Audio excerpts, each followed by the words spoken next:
to another video from the New England Wireless and Steam Museum in East Greenwich, Rhode Island. Today I'd like to show you the importance of electromagnetism and the role that it played in the early telegraph. And this is a telegraph sounder, it's called, sometimes referred to as a clickety-clack because of the sound that it made. And I'd like to show you the importance of electromagnetism in the operation of this device. Before we talk about a wire making a coil into an electromagnet in the sounder, we need to understand what a short circuit is. Here's a display of a short circuit, a lead coming from a battery going straight through a very thin wire. This happens to be a lacquered wire for insulation purposes, so when we make a coil it doesn't short circuit. And it's going back to the battery when I connect it here. Notice what happens if we connect this battery to this fine wire.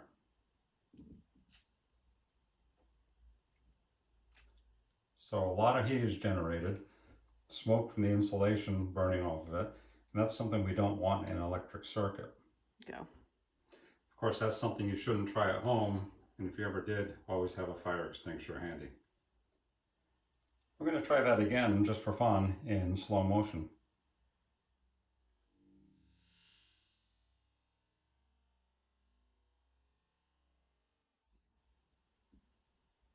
So that was a short circuit, and that created a lot of heat and can be a dangerous thing. But now I've taken the same thin wire, insulated wire, and wrapped several hundred turns around a pencil just to have a form to wrap around. And I'm going to hook it up to the battery, and it will still generate heat, but not nearly as much. But it will also generate a really nice magnetic field, and we'll show that with a compass needle.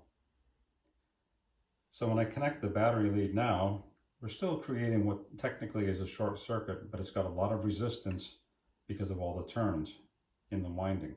And you'll notice when I do connect it, it'll make the needle of the compass move.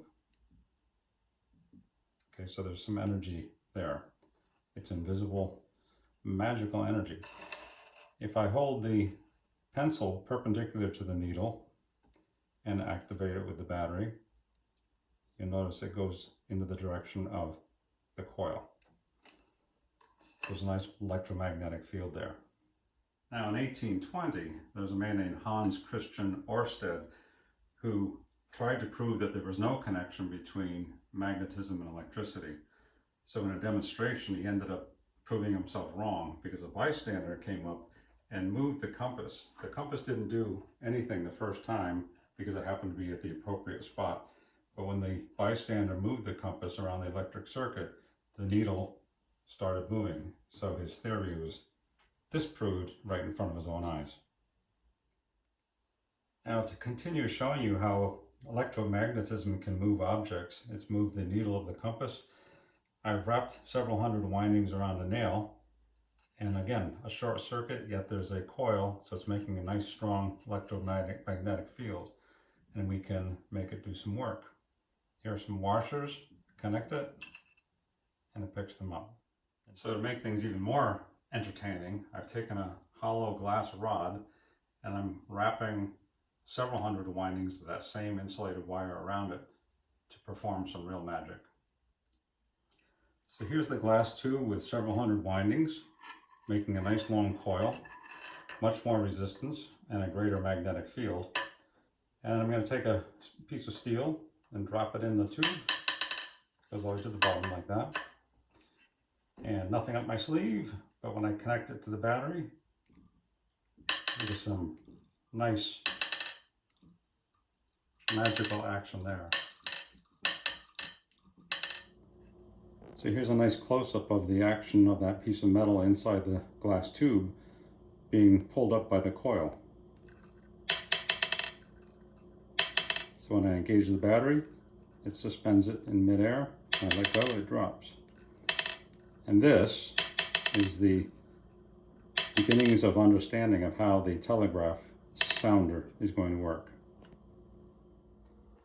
So back to the sounder has two electromagnets, which are coils of wire around an iron core housed in these two cylinders. And when voltage is applied to these two terminals, this plate will pull down, making a click, and when it's disconnected, it'll make another click on the way up. So now when I connect the battery, it completes the circuit through the sounder, and the electromagnet pulls the plate down like this. Connected, disconnected. So we can actually begin communicating.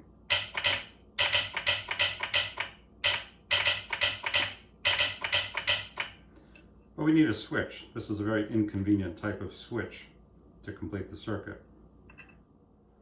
So we need a simple switch. And in this case, I'll use the replica of the Titanic Morse code key. When you press the key down, it closes the circuit here. When you let go, the circuit is open.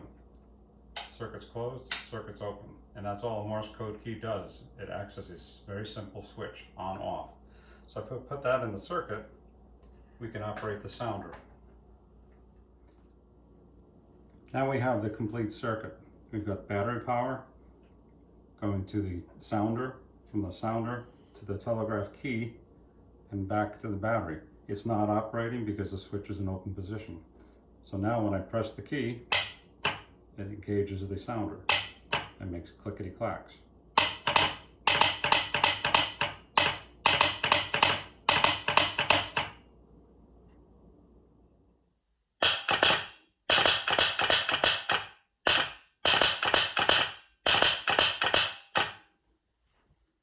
And if you don't know Morse code, what I just sent on the sounder was N1EPJ. And that's the call sign for the radio club at the New England Wireless and Steam Museum in East Greenwich, Rhode Island.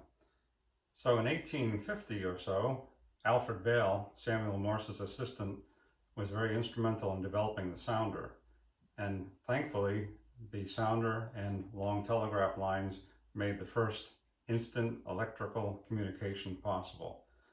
Telegraph lines started to span across the country and eventually around the world. So the magic of telegraph started way back then, and still magical today. For more videos and more information, you can log on to www.newsm.org, which is the New England Wireless and Steam Museum in East Greenwich, Rhode Island. Thank you.